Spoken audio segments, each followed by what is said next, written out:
By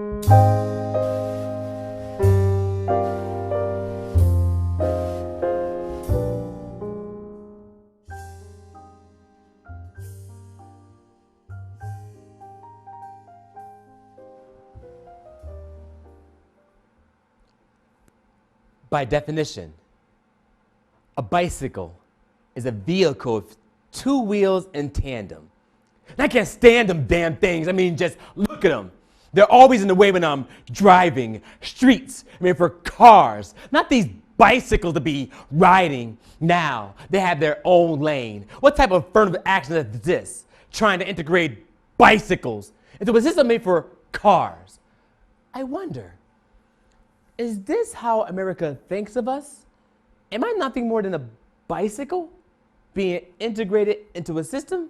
Nah, I don't know about that. I do know I feel this sense of entitlement every time I get behind the steering wheel, this adrenaline rush of road rage. Every time I see a bicycle, I want to choke and squeeze the air out of those tires so they scream, I can't breathe. Leave that bicycle laying flat on the concrete. Someone needs to remind them of the privilege and the white lines on the black asphalt. Let this bicycle get my blind spot just one more time. It reminds me of the first bicycle I ever stole.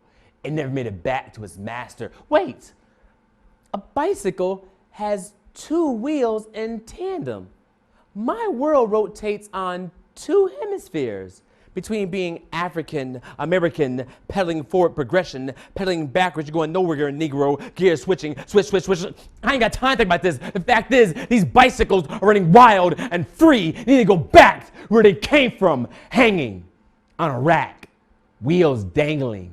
Two pedals attached to a slave chain. Once I pop the neck of that chain, that bicycle will be moving till I say so. How's that saying goes? Once you learn how to ride a bicycle, they never forget. They think they equal to us drivers. By constitutional definition, you have the vehicle I drive. Those extra two wheels is to train you. Watch and rip those limbs off and see how many times a bicycle fall for our help. It's okay. Don't worry. It's hard to break a bicycle. It's designed to take a beating. All colored metal frame attached to this chain. This system is doing just fine, doing what is designed to keep you bicycles in line. You should be grateful you have to worry about getting lost in human traffic jams. Don't let this rush hour remind you what it feels like to be seen, not heard. You should be thankful I'm allowing you to this road of life with me. You inconsiderate, indignant, and grateful bike. Oh my God. Oh my God. Seatbelt check. Do I really sound like that one driver trying to convince myself racism doesn't exist? Every time I say, I'm not a racist. I really do like bicycles. I even own one. Good afternoon and welcome to Artistic Expressions. You just heard a poem by Tarishi entitled, We Are Bicycles. That piece was extremely powerful. Just the analogy and the wording and getting you to think deeper, an amazing piece. We have a terrific opportunity to talk with Tarishi and get into his mind because clearly it's deep. So this is what we're going to do. Sit back and enjoy this episode of Artistic Expressions. Hold your head as high as you can, high enough to see who you are, little man. Life sometimes is cold and cruel, maybe no one else will tell you, so remember that you are black gold, black gold. You are black gold. Welcome back to Artistic Expressions with me, your host, Michelle Thomas. And today's guest is Tarishi. Thank you for coming on the show. Thank you for having me. Thank you. We heard from his piece, We Are Bicycles. I just want to kind of pick your brain a little bit. I mean, that was so powerful. So Thank you. I just got to go right in. So give me a little background. Give me something on that one. All right, so the poem, so the idea came from, I was at a forum and my friend Danielle Journey Harrison, she invited me to the forum. And then one of the topics, a gentleman from DC, I can't remember his name, and the question he asked us, do we have bicycle lanes in Connecticut? And we said, yeah. He said, okay. He said, personally, I can't stand them because he says you got to keep looking over your shoulder to see if you're going to run into one of them or not. But they have to be somewhere. You can't put them on the sidewalk. Gotta have a place. You have to have a place. so we had to find a way. So we had to put them in part of the system of the streets that's made for cars. But then he went on further and say, this is how us as African Americans are in America. We are being integrated into a system that was not made for us. And when you think about it, when America found its democracy and had signed the Declaration of Independence in 1776, slaves still existed in 1776. So we were not even considered equal or part of the equation of independence or being human when they made this, this Declaration of Independence. And you think about it, segregation ended in 1960, and then that's like about almost like 50 years ago. So very recent. It's very recent. So you got to think about, you have 1960 when segregation ended compared to 1776 and all those years. So so that's the analogy he made. And I said, wow. And I thought about it, that's a poem. So I just turned into a poem and then added more metaphors and imagery and stuff into it, and I went deeper into a place. Went to the subatomic level. What's your most profound part of that piece that really resonates with you? I think for me, the part for me that really I said when I make the reference to when I rip those extra 2 wheels are just for training you. Watch when I rip those limbs off and see how many times a bicycle fall for our help. Don't worry, it's okay. It's hard to break a bicycle. It's designed to take a beating. That's the part for me, because designed to take a beating. And the poem was written from the perspective of a racist. So and when you have these conversations about when people want to say we live in a post-racial America, we don't live in a post-racial America because it's still very much alive. Very much alive. And then when you had these conversations about racism and white privilege, people automatically want to shut down. They want to have these conversations. They want to be exposed to this ugly truth. However, so the poem, I hope serves as a catalyst. So when people hear the poem, you automatically get sucked in. It's like edutainment. You don't realize I'm talking about racism because from the very beginning of the poem, I'm showing my frustration towards bicycles. And the reaction I get from people is at the beginning humorous, because the poem was somewhat satire. So people think the poem is about bicycles and they're laughing. And then somewhere in the poem, it's switch. For some people, it's quicker. For some people, it's later on. And then the first time I performed the poem was in Boston at the Lizard Lounge. And throughout the whole entire poem, everybody was laughing through the whole entire poem. And then it didn't switch for them until I got to the end when I said, do I really sound like that one driver trying to convince myself racism doesn't exist every time I say I'm not a racist? I like bicycles. I even own one. And that's when whoa, wait, hold up. And they're like, oh. And then the second time I did it, the light, the switch clicked on as soon as I said, I want to choke and squeeze the air of those tires until they scream, I can't breathe. That's when the light is like, oh, wait, hold up. And then for others, at the part when I said, my students at the Y, they said it switched from when I said, someone needs to remind them of the privilege and the white line on the black asphalt. That's when it was like, wait, hold up. So, I mean, it is. It has its subtleties, and then it's overt. It has all of that inside of it. When you made the gesture of hanging the bike up, I was like, that's a lot. So I was last week. I was in Boston at another poetry slam, and it was Northampton. And while I was doing the poem, there was this artist, our poet, in the room, and he was drawing a picture. So the picture he gave me, I'll show you later. He drew a picture. He did all with an ink pen. He drew a picture of a tree, and he drew a picture of a bicycle hanging from the tree. Absolutely. I say, wow. That's the imagery. And that was it's clear. It comes across, and you're like, okay, that's profound. So I hope. So for individuals that like, people always want to deny I'm not a racist, or I don't have any bigotry in me or any prejudice in me. Yeah. So the poem serves as an example to something that everyone can relate to. Yeah. And then everyone can relate to driving a car. Everyone can relate to The frustration of a car and bicycles or motorcycles weaving in and out of traffic, and people get frustrated at. So then people understand that, and they say like, I feel the same way, because I usually I present the question, do you like bicycle lanes? How do you feel about it? And most of the people, like at least 90% of the people I ask the question to, they're like, I can't stand it. They're always in the way. and then you think about it, and you connect the analogy of the poem to people. You're like, oh wait, this is how I act towards people. Wow. Yeah, beautiful. I was just recently having a conversation with one of my, with my best friend actually.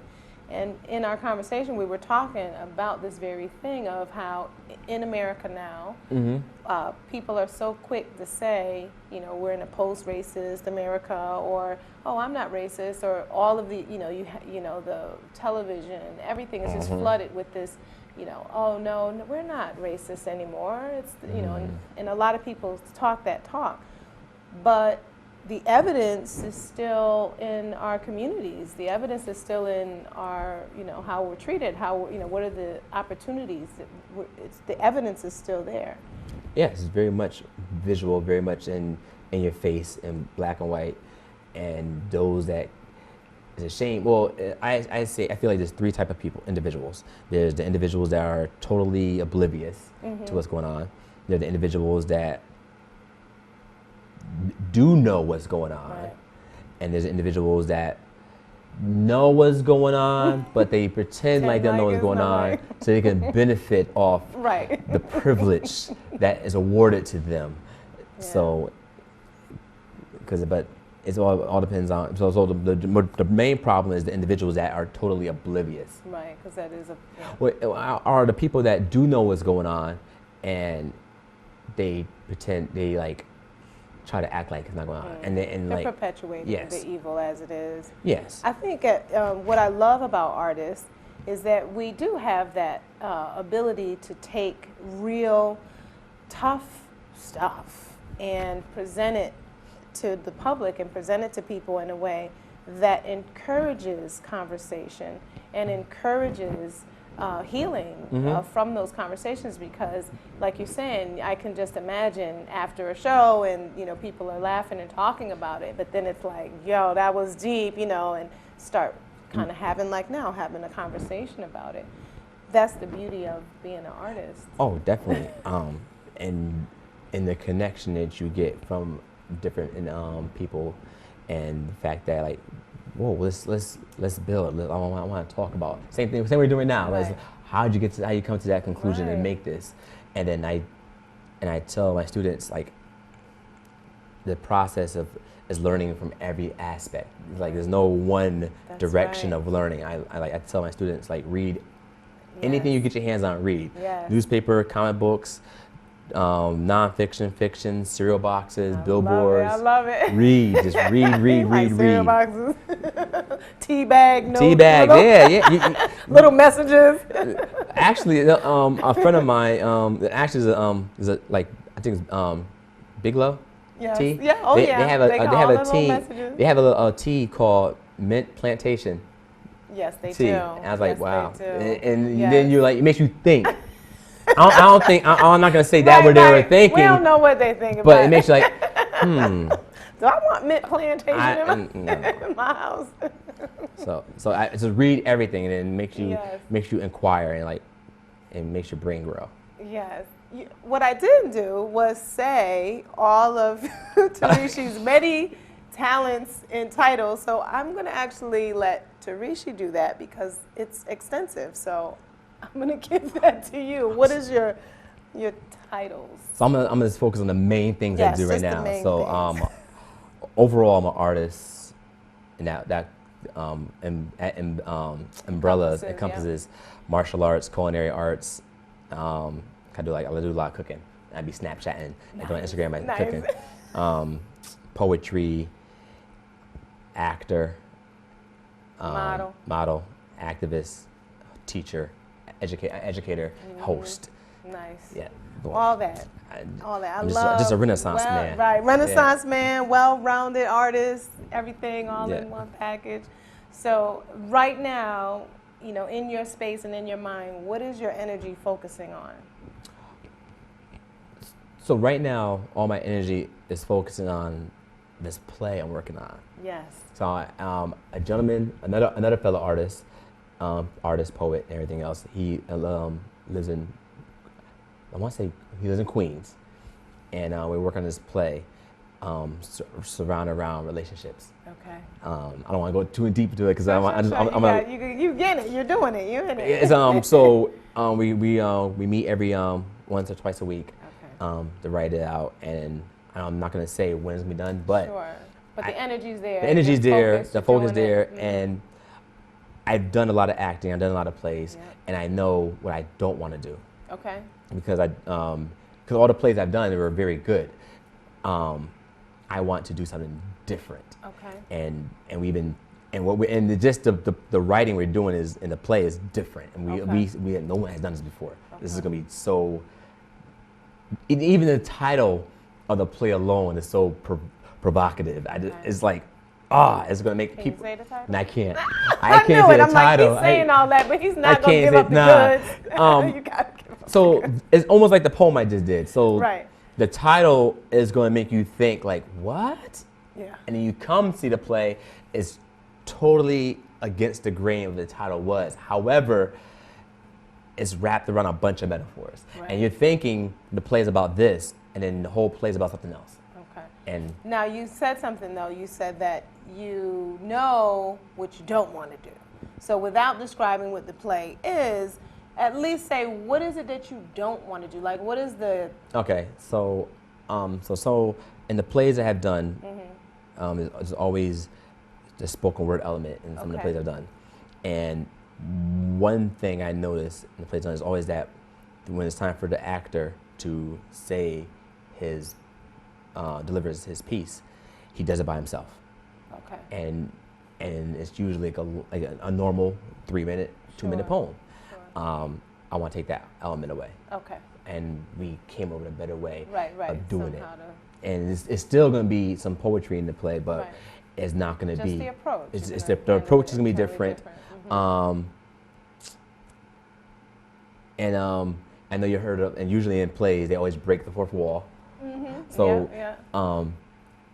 and this time I thought of something this morning. I said, okay, cool. I found a way to go beyond the fourth wall. Okay. And then, and I'm gonna present it to him this Tuesday, and then we'll see how we like the idea. So I'm like, I think the idea is like, it's ingenious, it's funny. Right.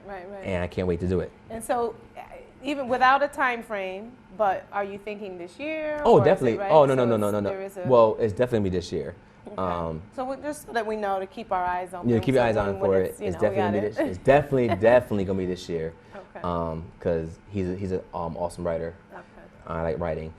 Oh, and one thing I can say is, the way I write poetry. Yeah.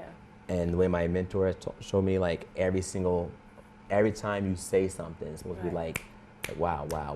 Okay. So I'm bringing that same element to the play.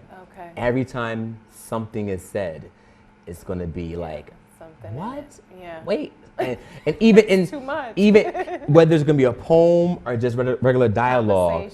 a regular conversation is I don't want to waste any bit of it.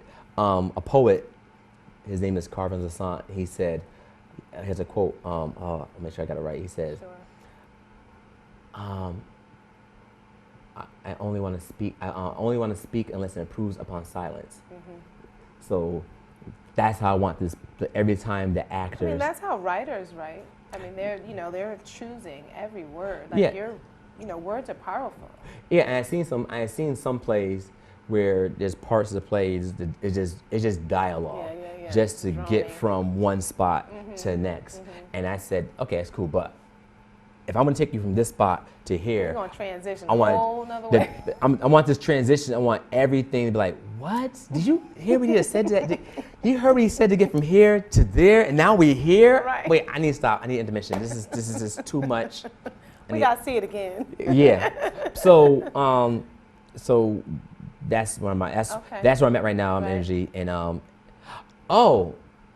and and this my 100 performances in a year. Yes. That's where I'm at right now too as Okay. well. So where are you at? So my friend, another poet out of New York named Steve Willis, Okay. he gave me the idea of doing 100 performances in 1 year. Okay. So today will it fresh, be keep it real. number 28. Okay. And I was in Bridgeport earlier. That was 27. And once I leave here, Yeah. I'm gonna go to. You doing something else Yes. tonight? Yes. I'm What you doing going back to Fairfield University Yeah. for another show. Really? Yes. Okay. You just It's, you keep it busy like that. I'm getting busy like that. And You think you're gonna make your 100 for the year? Oh, so technically, yes, definitely. So technically, you think about it, I mapped it out as it boils down to 2 performances a week. Oh, that's easy. As easy. And right now I'm at, so if I was to break it into quarters, so like in the first 3 months, you could do 25 every 3 months. So I'm at, by end of today, I'd be at 29. I'm at 29. Right. And March ain't here yet. Okay. And then And then when the warm weather kicks in, Oh, yeah. forget it. So before March hits, I would definitely be at 40. Right. 35 to 40, yeah, because I got a lot of stuff going on. And Beautiful. yeah. Now, do you like to keep it that way? You like to keep it busy? Is that typically your energy? Actually, yes and no. It was a transition. So a lot of things have been happening for me this year. And Okay. I thank God. It's like, this year, even from the very beginning of this year, this has been like a roller coaster of a great events. Right. Now, did something spark that off so that there's all these things coming up, or it's just the energy you're putting out? It was the energy I put out because Yeah. one of the main thing I put out there was every Monday I post videos on Snapchat called Motivational Monday. Okay. And then so I have a bunch of friends, people I don't know, follow me on Snapchat, Yeah. and I leave positive messages of motivation. And the other energy I put out there, I said, going into the new year, was get rid of anybody in my life that's negative.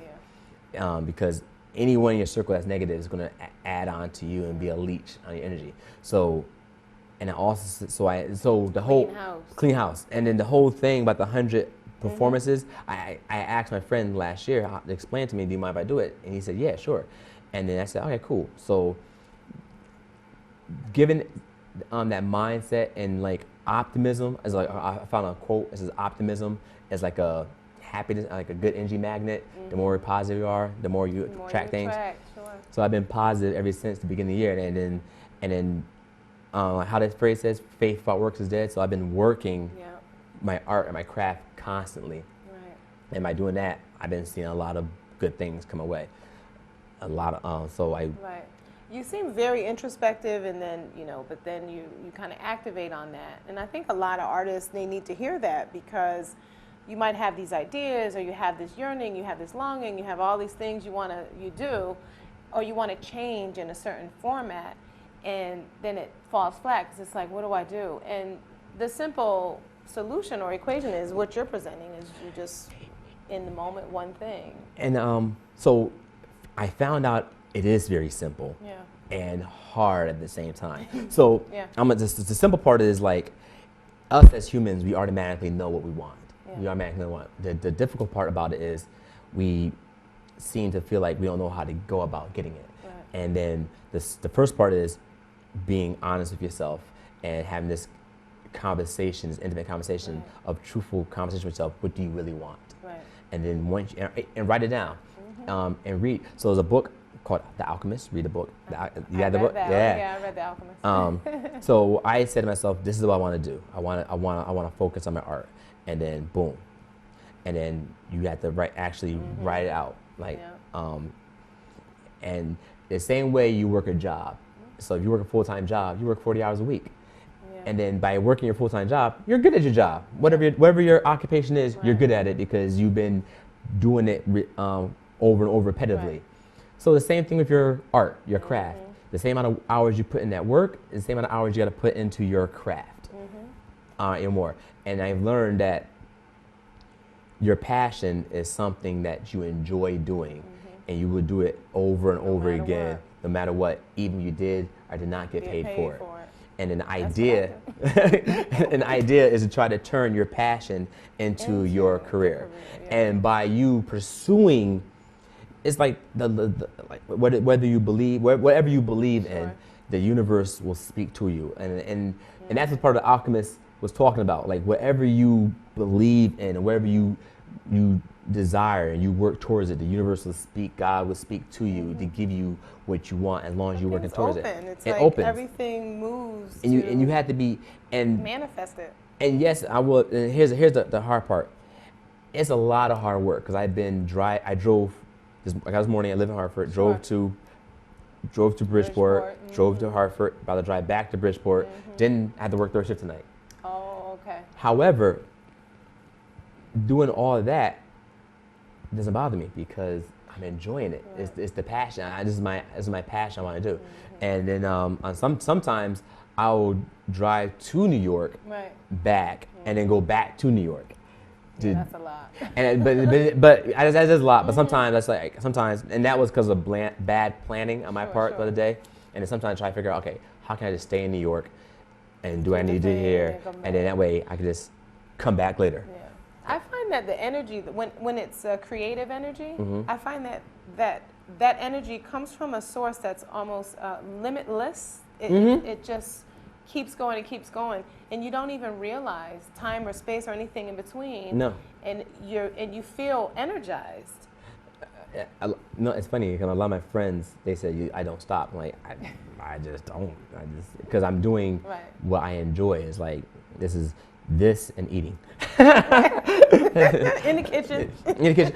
No, so I have a friend. We go on food adventures. Yeah. Me and her, we go to New York. Or actually, we go anywhere, and we just like throw on Snapchat, Instagram, saying, "All right, this is our food adventure for today. What we're going to eat today. Today we're in Chinatown. We're going to Spicy Village, and we're going to eat some." Oh, that's awesome! I like that idea. I like that. But it's part of my passion. So I was thinking, what if I could turn my like this into something. Yeah, like me traveling around the world eating food and showing people like this. So today I was in Bridgeport and I was at Bobby B's roti shop.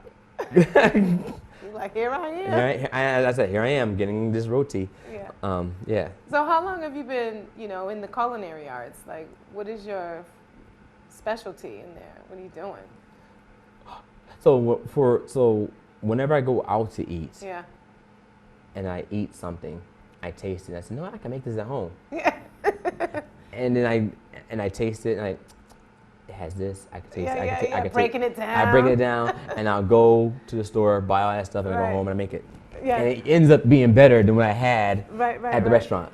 I went to Mexico. Oh, it was the year 2000. Went to Mexico, and we were in like a little spot. And they put out the chips and salsa and whatever. So I'm eating the salsa. My goodness, my mouth dry. I was like, what am I eating? It was like, I was addicted to it. I was like, chowing it down. It was my first, I didn't know what the ingredients were, were in the salsa. But I knew there was something in it that I just needed. I had to have. So we, come back to the States or whatever, come back. And I was in the grocery store. And I'm, going through the area with the herbs and everything. Yep. It was cilantro. Okay. I was I was picking up parsley, and I caught a whiff, and I was like, no, that's the stuff that was in there. Yeah. I was like, and to this day, I buy cilantro. It's like, I call it catnip for humans. Yeah. But I hear it's something like that. Like you just, going for it and.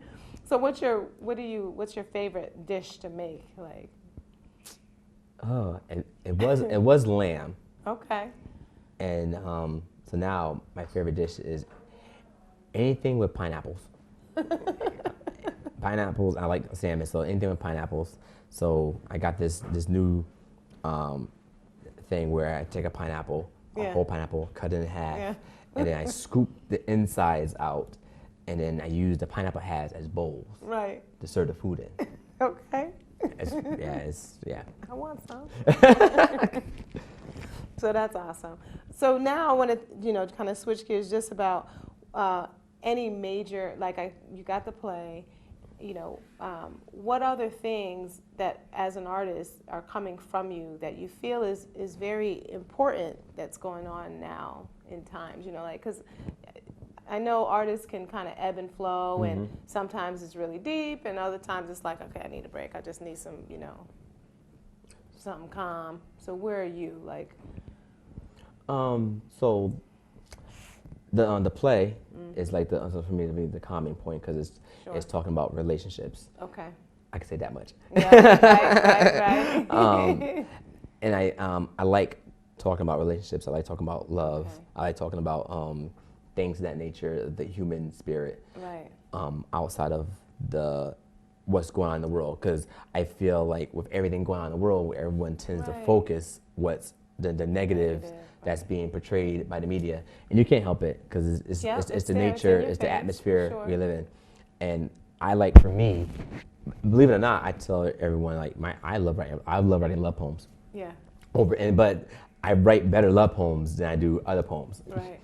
So I think, so we talk about revolution and being active. I think the first revolution is love. Yeah. So that's what takes me away from everything else. Plus I have a lot of other stuff, big stuff coming. That's Lenny Kravitz. Yeah. He's about revolution and love and everything else. I agree. So you're in a comfortable place to, write, love poems, and your poetry is kind of in that vein right now, would you say? Yes, I think that place that I'm in right now is about self-awareness and self-identification, knowing who you are. And whenever I host a poetry event, I'm doing any hosting. And it's funny. I think last week was Valentine's Day. Yes. I was hosting it for Valentine's Day, and I always ask someone a question. By show of hands, make some noise. How many of you in here are in love? I ain't getting I got a couple hand claps, and I'm like, wait, now. I'm like, but no, I get that every time. No, right. So I say, all right, I understand. I'm like, really, on Valentine's Day? All right, I understand. So this is my spiel. I said, so I get the 1 or 2 hand claps. I said, wait, I understand, my mistake.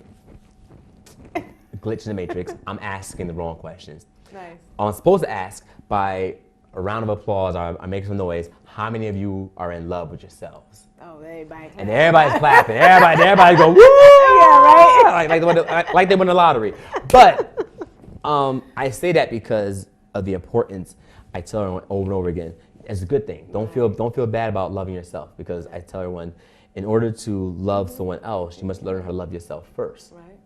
Because if you don't love yourself first, you won't be able to love someone else. And the reason why you need to love yourself first, because you understand the importance and the value of who you are, and you won't let anyone come into your life and take advantage of that. Right.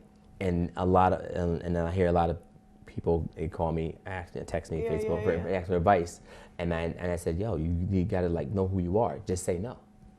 If you are, everyone automatically knows within ourselves right and for wrong, and in the situation of relationships, but we make it complicated. We say, no, I want to be with the person because I love them, and yada yada. So much compromise where you just lose yourself and you're not even in it anymore. And the thing about it is, I tell people that it's not that hard. It's common sense. You ask yourself this one question: the way they are treating you, would you treat them like that? Or do you feel like you're deserving of that treatment that they're giving you?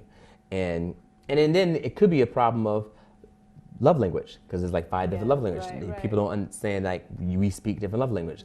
Right. Someone might show love through acts of gifts or service, and you might show love through communication and touch, or words, or and touch, that's another. So that way, because I speak my love language would be like touch and communication, Right.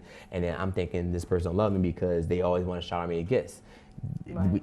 And the main number one thing people don't have in that situation is like communication in friendships. So I mean, yeah, I agree. Like in relationships, people jump in as far as be friends first. yeah. So Just jump right in, and here's all my goods. yeah. So between all that, that's a positive place, and that's my helping still do my art. Okay, so that's good. I mean, you seem to be in such a secure and safe place, and so then you're able to kind of emulate that. And yeah, I treat life like my art. So I like my poems. Like when you write something, that everything needs a revision. It needs to be re-edited. It needs to be looked at over again.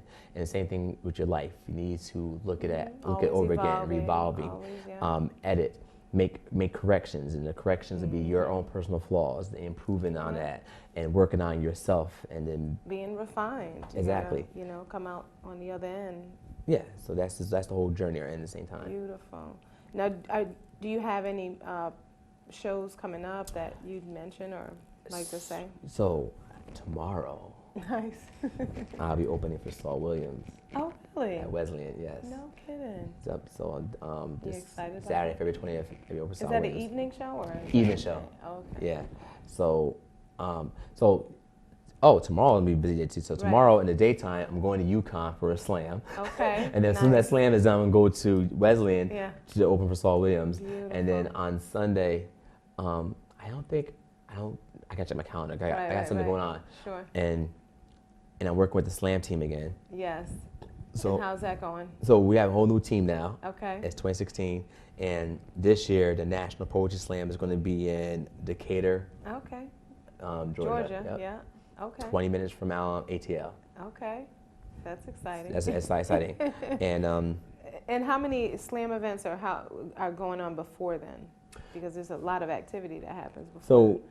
So right now the slam team is going to be in New Hampshire for a When You're in Slam. I won't be there. Oh, okay. But we have enough poets to hold it down.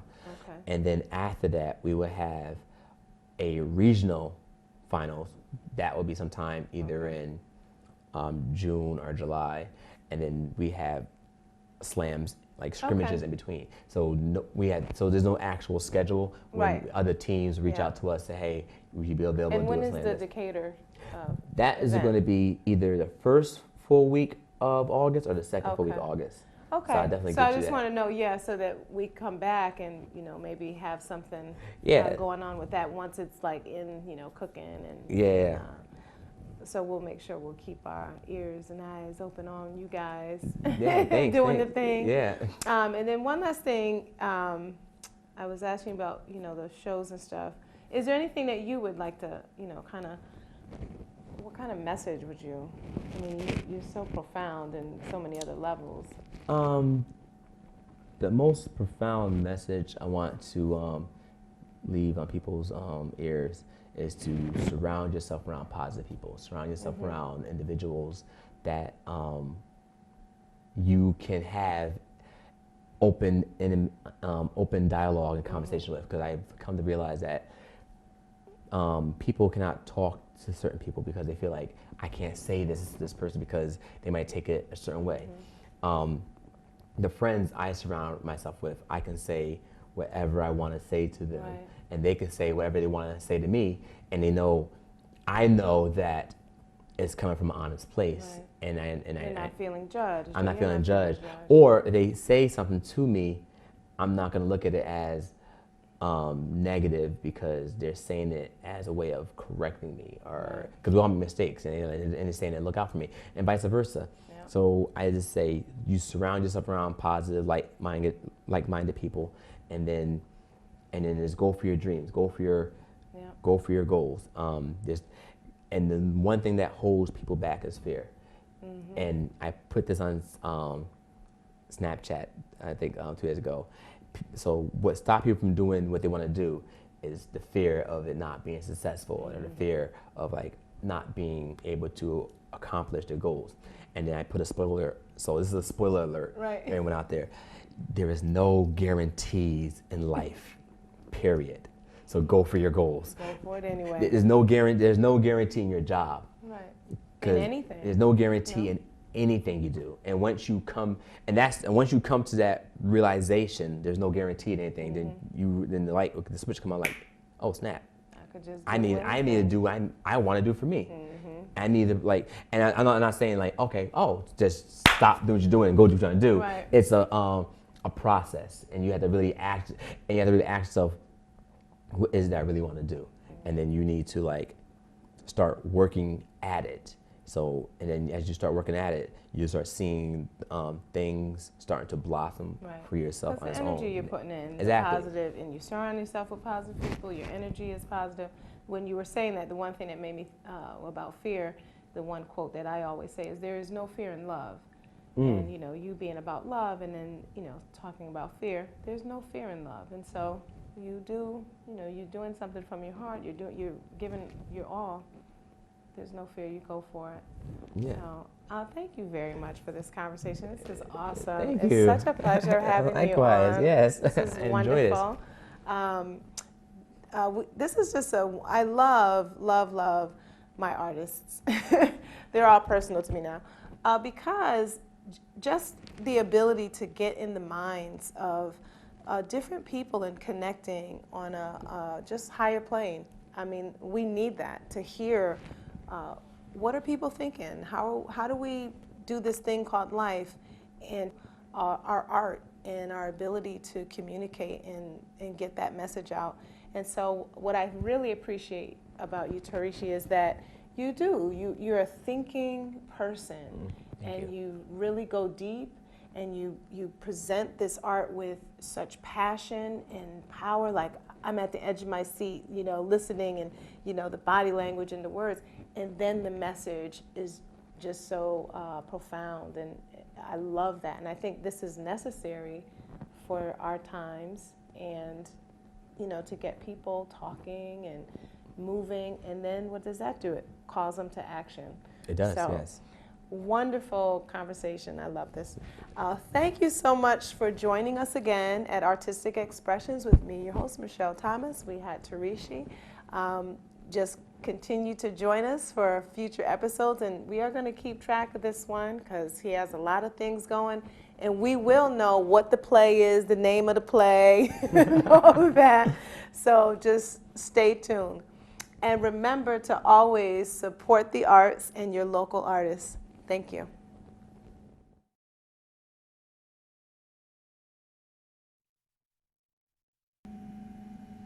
You will find me standing on a corner, my dreams meet reality, on this soapbox, on this so-called block that thugs claim they own while they beat as if they own stock in cattle on Wall Street. But really, it's more like bovine scatology. Bovine means bull, scatology means feces. They mean just studying what? Bullshit, what? Get a grip. While these politicians and businessmen separate church from state. How is that possible when our bodies are temples, live in a state? Cannot relate to I'm telling, come taste.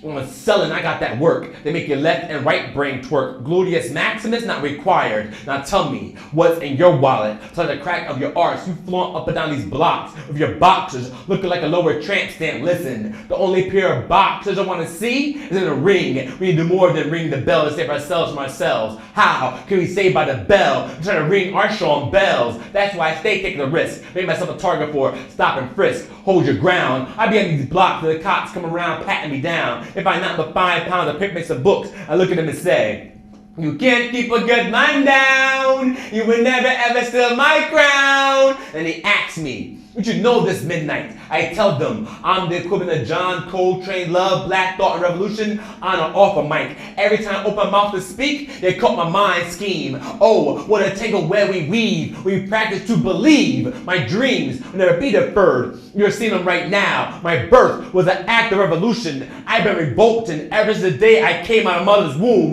Cogito ergo sum. I think, therefore I am. Soli Deo Gloria. That's more Latin, so I guess not a dead language. That must make me a direct descendant of Jesus of Nazareth, here to waken mighty Lazarus. He screamed from my top of my lungs saying, wake!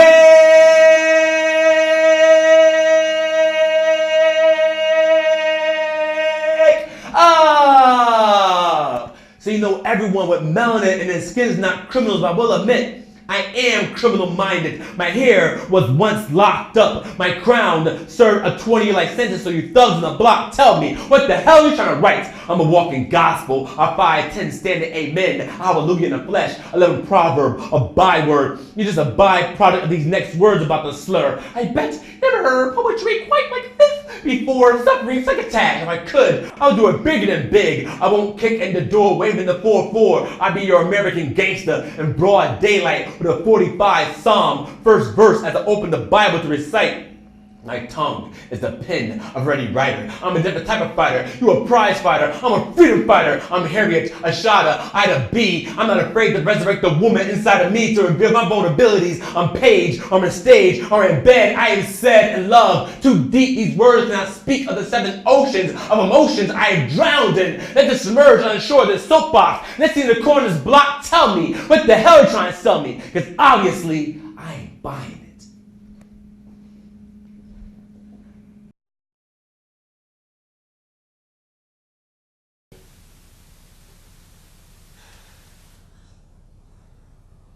You seriously have to go again? You see my watch? Seriously? Your husband is telling you the last there time it you is. came hang out with me today, just one day? Tomorrow. Yeah, but it's gorgeous out today. Late. I made your coffee, I have coffee. Oh, you did? Great. My favorite.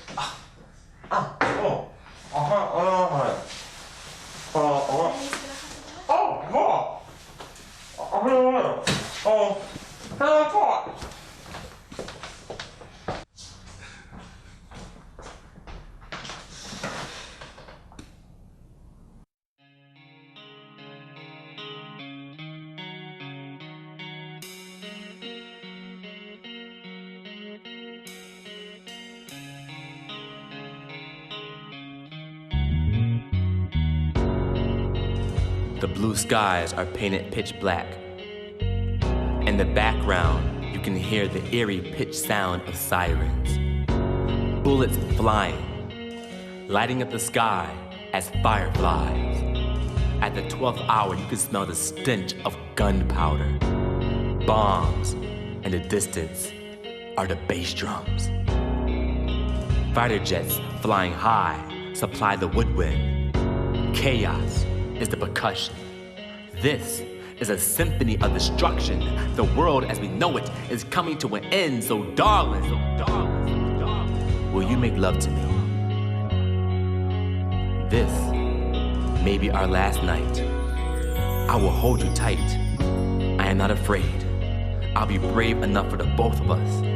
Yes, the fires will rise, but nothing burns more than the desire in my heart for wanting to be with you.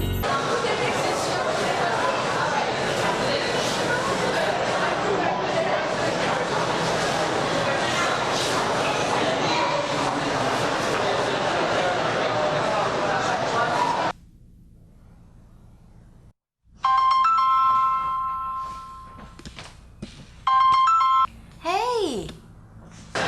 Rouge, can you hear me? I thought you were at work. What's wrong? I'm at the train station. Are you okay? Is everything okay? Did something happen? I'm fine. Get down here quick. Alright, I'm coming.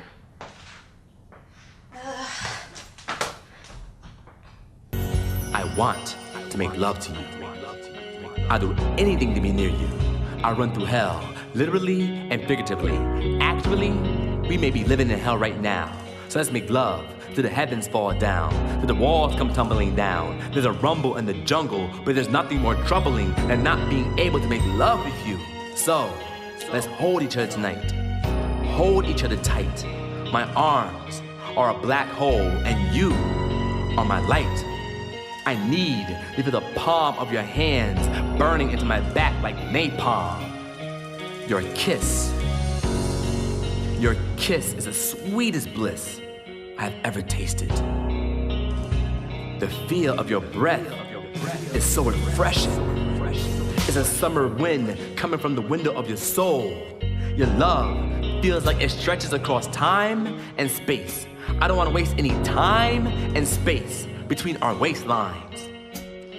Allow me to be the man you need me to be. Let's be close. Let me be the man to spread your limbs like manifest destiny. From sea to shining sea. And your bodies, Mother Earth, I thirst to grow together with you. Yes, I do. Yes, I do believe roses can grow from bed sheets. All it needed were the seeds of love. I don't want you to mistake my words of making love for sex. In retrospect, in the events of our lives, making love is nothing more than the reflection of our spirits connecting through the flesh. These mere words cannot express my true feelings I'm trying to reveal to you.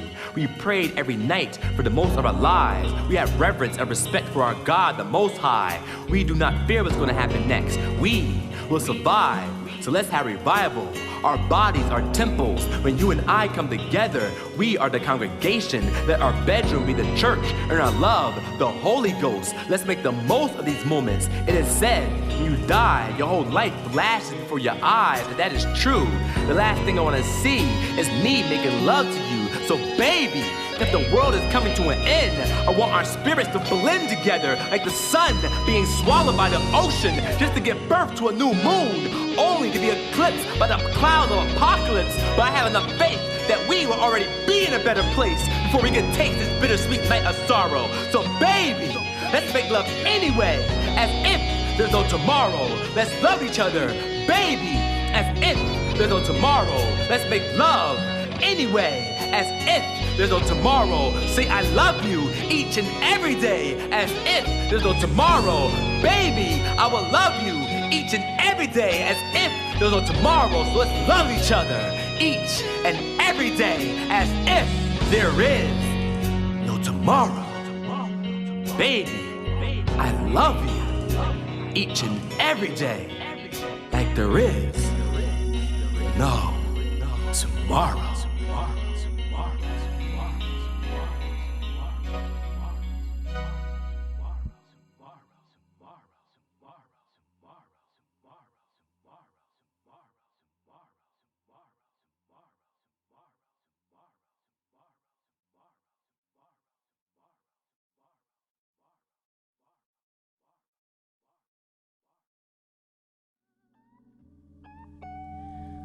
Hold your head up, don't give up.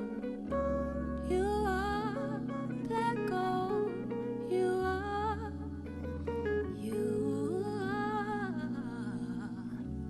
gold, black gold, black gold, black gold.